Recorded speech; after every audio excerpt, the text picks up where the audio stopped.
bringing you an in-depth look at Penn State sports and more. This is the Steve Jones Show on News Radio 1070 WKOK. The Steve Jones Show is presented by NIL Game Changers, Sunbury Motor Company, Purdy Insurance, and Brewers Outlet. Now from the Sunbury Motor Studio, here's Steve Jones. This half hour is presented by our great friends at Purdy Insurance. Market Street in Sunbury. Go to PurdyInsurance.com. And don't forget about the Purdy Memorial Golf Tournament. Wednesday, August 7th. Susquehanna Valley Country Club. Auto, home, life, business, boat, motorcycle, RV. They take great care of your insurance needs and do everything they can to save you money. It's all at Purdy Insurance. Market Street in Sunbury. Go to PurdyInsurance.com. All right. So, let's now bring in Tuesdays with Neal, with the outstanding, informative, and insightful Neal Coolong. Sir, welcome. As always, it's great to be here. Happy draft week to you and everyone else out there who celebrates. All right, so on Happy Draft Week, as you and I know, something starts in the draft and then a run starts because panic, of course, then ensues. I think that's a fair way of putting it. So what has the potential to start a run at a position in your mind when you look at and analyze this? I don't know if we call it starting a run, but I know certainly ending the run is going to be the Arizona Cardinals, the fourth pick. I don't know how – we know who Chicago's taking. I don't know how Washington or New England walks away from 2 or 3 selecting a quarterback. And I mean both of those things. They're keeping those picks and they're taking a quarterback. At that point, you have to ask yourself, how much does anybody want J.J. McCarthy? And I would say – that in itself technically ends a run, but the draft really starts at that point. You know, there's a boatload of talent in other positions outside of the quarterback. And not saying that you know, we're not comparing the two. I just mean that that's a big need for the first 3 teams in this draft. And it's pretty clear that that's the direction they're going to go in. After that, who really is the number one? And I think in a way, you could say it's Marvin Harrison Jr. I might argue it's Malik Nabers, to be honest with you. But right there, if you're the Chargers picking next, you've got kind of the run of the board. So can you set up something else? Is it going to be another receiver right after that? I think it would be. That's the direction I would go if I was either Arizona or Los Angeles heading into this draft. So then you're talking about Dunze at that point. Where is he going to go? Is that going to be another receiver? You haven't taken a tackle yet. There's not a cornerback that's been taken yet. An edge rusher we haven't even talked about yet. The real run, I think, starts probably after this pick, just because I think those top 5 are strategically and competitively well above anybody else. And the way that those 5 picks are established really kind of sets up everybody else. And I think that in itself can create a bit of the panic, like you called it. You know, Joe Alt is a high-level tackle prospect. Where is he going to end up? Probably, you know, Tennessee at 7 is what most people say. Is that when the tackles start? Or are we going to see them falling out after that? Would the cornerbacks go after that? I think there's a lot of intrigue at that point. There's probably going to be a trade in the top 10 as well. And really kind of the linchpin of everybody is J.J. McCarthy. Where do you put him? My opinion, I don't think he's worth the 4th pick in the draft. I think he is maybe 3 or 4, to be honest with you, as far as his position goes. But I don't think that's the way it's going to land when they're drafting. But at what point do you need to take him? Are the Broncos all in on Zach Wilson? I don't think that's going to be the case. So are they going to look to grab a quarterback? I think he's more insurance behind a position that they really want to address with their pick. They might be too far down without enough capital to be able to move up to get somebody. So you put all that together, I think any run probably starts after 5, in my opinion, whatever position they want to go. And that includes receiver, which I think is going to go 4 and 5. You know, those right. 3 quarterbacks and then 2 receivers, I think, are the first 5 picks of this draft. Yeah, I'm with you. I mean, it sounds to me what I think might happen. It's just a guess. But I'm also of the thought process that I would not be surprised if 6 quarterbacks went in the first round and that they're I think there's going to be trades in this first round, and I think there could be 6 quarterbacks. That's just me throwing a dart, and let's see where it lands. I think they're throwing a dart as well. That's a perfect analogy for it. You've got quarterbacks with at least some maybe 1-2 traits. The 2 at the bottom, maybe even more than that, to be honest with you. I think there are things that certain types of coaches are really going to like about Spencer Rattler. I wouldn't be surprised at all to hear his name called on day 2, maybe earlier rather than later. But if you're looking at Penix and Bo Nix, there are they're reasonable red flags between the 2 of them. But they fit so much of that prototype, what we called jokingly back in the day, the Tom Savage prototype, guys that have certain things that are locked in stone as far as what a team will assess to be valuable with the player. The play isn't as important as the physical build is. You know, they've got that size. Penix at least has the arm. I think he's a pretty good deep ball thrower. These things are all incredibly valuable. The reason he's not probably higher, well, 2 reasons he's not higher is 1, he's not the youngest guy in the draft, and 2, he's torn his knee 100 times or something like that. Those are problems. And just think of it, the risk that you're taking with the guy like Penix is if he tears his right ACL again, he's out for his entire rookie season, and he's going to be 35 next year. At what point is kind of the law of diminishing returns going to come in to his ceiling? How much better can he get? Does that make him kind of a permanent fringe starter type within the NFL? That one injury can knock everything down, and it's not to say that he will or he won't. I read the letter, very compelling. I'm sure from a medical perspective he's fine, and he wants to communicate that out to as many people as he can. But that's a problem overall. And for me, they're really, you know, the best way to describe the problem is, 1, being that he's older, you have that injury history. You can look at the 5th-year club-controlled option for a first-round draft pick as an asset, because then you can buy a year in a sense that it's a lot cheaper than the franchise tag is, and you're not spending as much cash as you would have on an extension. So if you still need to make that decision at that point, you've got club control over him, and he can't go anywhere. There's not really a whole lot that he can do. On the other, is it worth spending that capital on a player that has these question marks? Why not just take him in the 2nd round? Well, I would argue that the teams wanting a quarterback might not be around. They might not be high up enough in the 2nd round to go get him, but 3 quarterbacks going at the top of round 1 can help that. You thin out the demand a little bit. Because of that, though, I think your scope gets narrowed quite a bit to the point where I think teams are going to say, these are both 1-2 guys, meaning later first-round guys into the 2nd round. They're not going to meet everything that we want in a first-round pick. But in the absence of anybody else, this is the guy that we would want. This type of player, I think they fit into that bucket fairly well. If you're the Vikings, for example, you can make the argument that they acquired 23 from Houston to see if they can move up a little bit to get a quarterback if they want. If not, they're in a great position to take at value one of the more veteran rookie quarterbacks who are out there.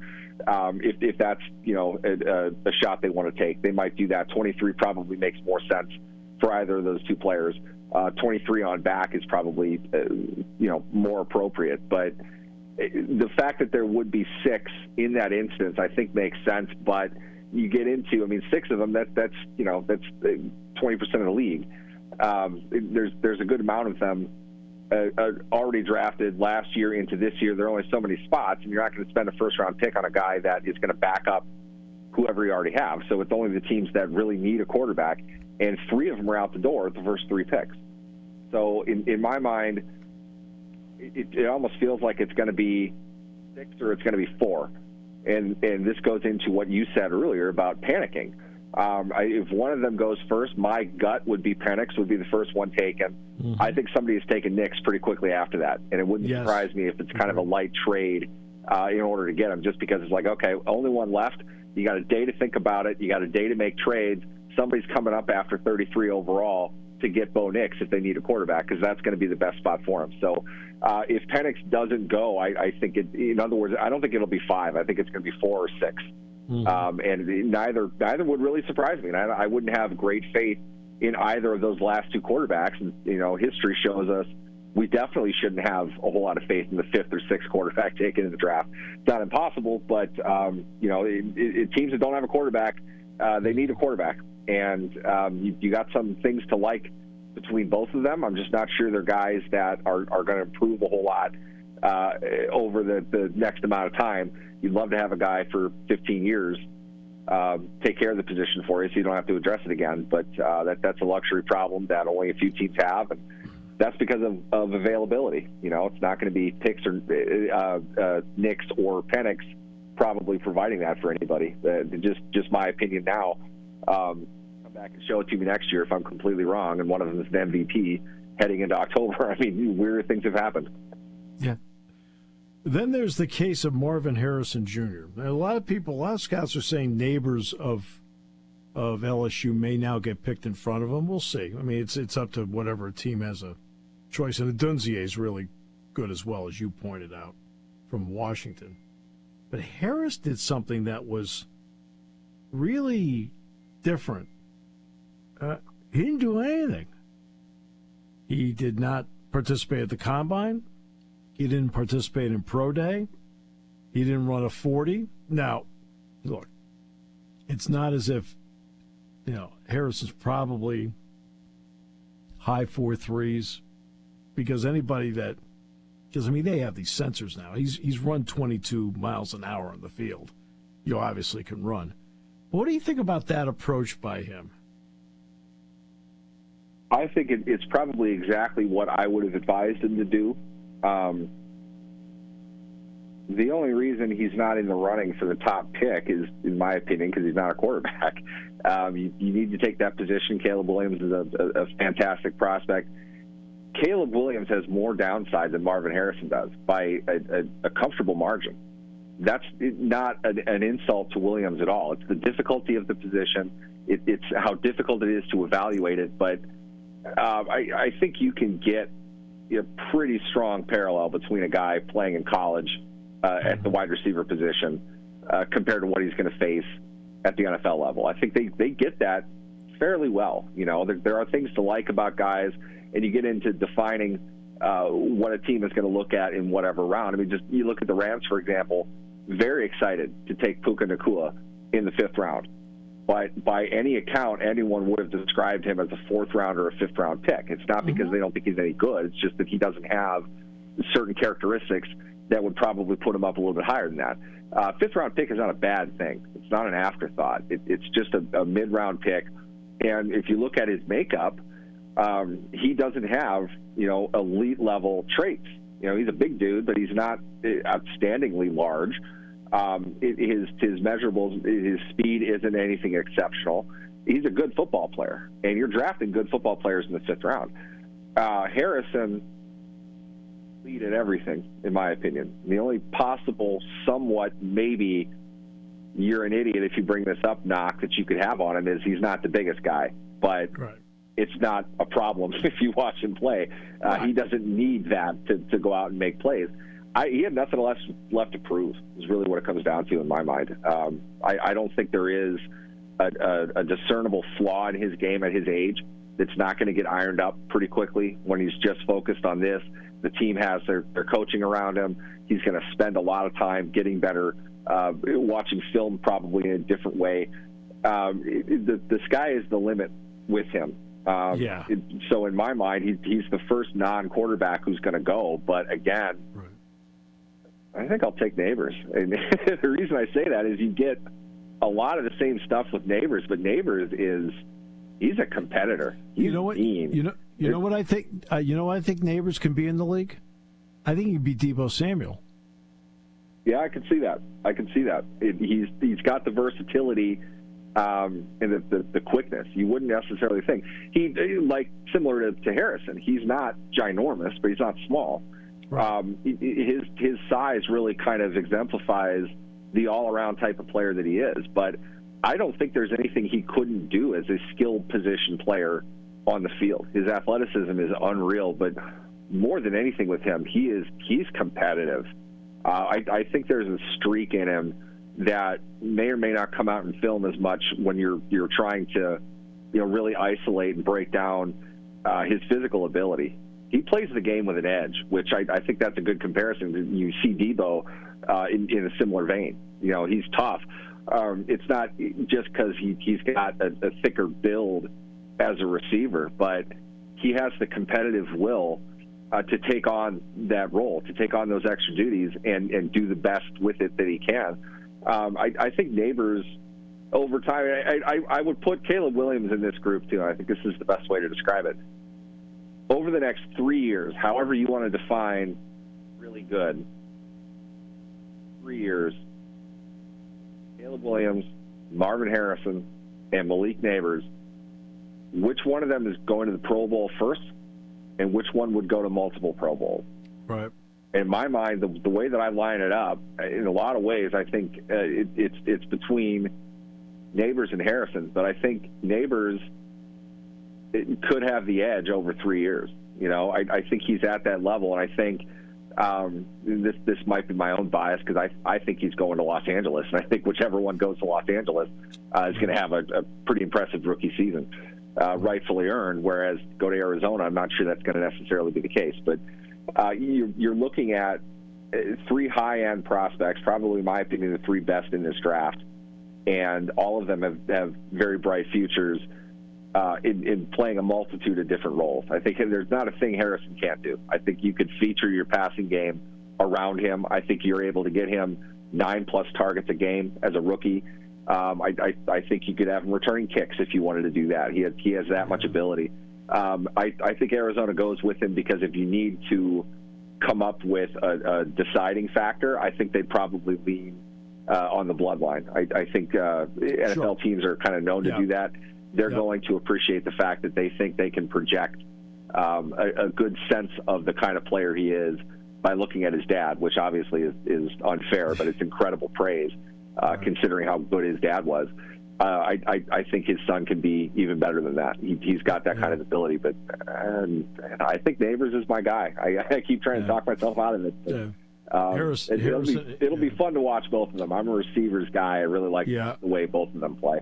And Adunzie is really good too, but I mean Harrison. Yep, we can get into him. He's a legitimate top 10 pick. Yep. He's an afterthought. That's how good the other 2 are. Right. Adunzie doesn't have he's not as well rounded, but the dude's a beast over the top. He's an outside the numbers guy. He's competitive with the ball in the air. There's a lot to like about him as well. I think think of it like this: if you're the New York Jets. If you believe Aaron Rodgers can come out and play, you got a real tough problem to decide between a good slot seam running quasi tight end in Brock Bowers and Rome Odunze, another deep threat to put around another good all around receiver in Garrett Wilson. They're going to get a lot better offensively if that's the way that the board drops to them. And Odunze being the 3rd receiver taken, that high in the draft, that's pretty impressive. I was asked on another show last week about Olu Fashanu. And, I was talking about him as a pass protector. He didn't give up any hurries, let alone now give up a sack. And I said, look, does he have to be better in the run game? Yeah, he's got to be a better finisher in the run game. I gave him a pretty realistic feel about him as a player. Well, then I was asked this question, that Olu has 8.5-inch hands, and does that affect him in the run game? And I sat there, and it's fine to ask the question. I have no problem with the question. But to me, that was like the ultimate, we're overthinking the draft too much question. aren't we? I would agree. I was trying to come up with a joke in my head. I don't have 8.5-inch hands and I can't run blocks, so it must be true, right? I mean, there are issues with hand size, right. which is more to say it's not a detriment, but bigger hands means more control on a defender. Sure. I don't think at the size that he is, that the feet that he has, right. I don't think he's giving up a whole lot. It just might be the deciding factor between him and, say, Alt. Right. I can see where that comes up, but I think Fashanu is a fascinating player. There's a lot to really like about him, but it is kind of odd. He doesn't quite have the measurables you think he would have when you watch him play. Right. He's got great feet, great balance. He's such a good athlete. Yes, he is. There's a lot that you can do with him, and if you're a team that wants to throw the ball, if you're a team that wants to play in quick game, I think he is an asset in the sense that he can get to the second level. Now you're going to talk about your run blocking up close. There's a difference, getting inside of a guy and driving him like a sled and throwing him into the sideline, and being a 6'6", 310-pound wall moving down the field. He doesn't have to engage to be an effective blocker in a quick game scheme. And I think that's the kind of thing that you could use him for. Put him on the left side, make it kind of ambidextrous of where you would go. Otherwise, get him out in space. He can move. That's as much an asset than anything. And if you watch the blockers in that, if they can, you get a chance to pancake a guy, they're going to. But it's still zone. It's a zone concept. They're moving from inside to out. You get him upfield, that wall is there, and the running back is trained to read that block. So really, if he's in the way, he doesn't have to engage in anybody. So in my mind, if you get a team that wants to throw short a lot, use that as an extension of the run game, which is a lot of teams in the NFL, I think he's valuable. But I don't think I'm downgrading his run blocking ability based on the size of his hands. I mean, I had no problem with the question. He needs to bend a little bit and drive those hands into guys. That'll probably help more than the actual hand size will. That's just me. I had no problem with the question, but I sat back and thought, man, are we starting to overthink this or what? I've never heard that. I'm going to use that with people. I'll feed you the reactions that I get. I'm going to ask somebody that. Go ahead, do that. Because, that's one thing about my show. Nobody's ever accused me of thinking, let alone overthinking. All right, so, Neal, appreciate you as always, my friend. Thanks so much. Absolutely. You guys have a good one. And this half hour has been brought to you by Purdy Insurance, Market Street in Sunbury. Go to purdyinsurance.com. Auto, home, light, business, boat, motorcycle, RV. They're the best in the business because they take care of your insurance needs, make sure you're fully covered, and they make sure that they save you money wherever they can. It is all at Purdy Insurance, Market Street in Sunbury. Go to purdyinsurance.com here on News Radio 1070 WKOK. Party time, game time, or just fun time. Doesn't matter what time it is because it's Brewers Outlet time. The Beverage Supermarket has the area's largest beer selection. Imports, microbrews, ciders, and domestics. Pick from over 100 ice-cold 12-packs and dozens of 24-ounce singles. Soda, snacks, hot sauces, fresh roasted peanuts. Make it one-stop party shopping, and don't forget the pickle bar. So whatever you're celebrating or just doing it up, Brewers Outlet, Reagan Street, Sunbury wants to see you. And thank you for your years of patronage. You want your young athlete to get the most out of life and NIL. You need a roadmap, a strategic approach. NIL Game Changers help student athletes earn while they learn in their collegiate journey. Driven by former student athletes and coaches who work as NIL sports agents and content media designers, they'll guide both student and family, starting with high school students looking toward college and those already in college. Get a seasoned team of marketing experts with a background in athletics and coaching. Visit NILGameChangers.org, the ultimate destination for name, image, and likeness opportunities.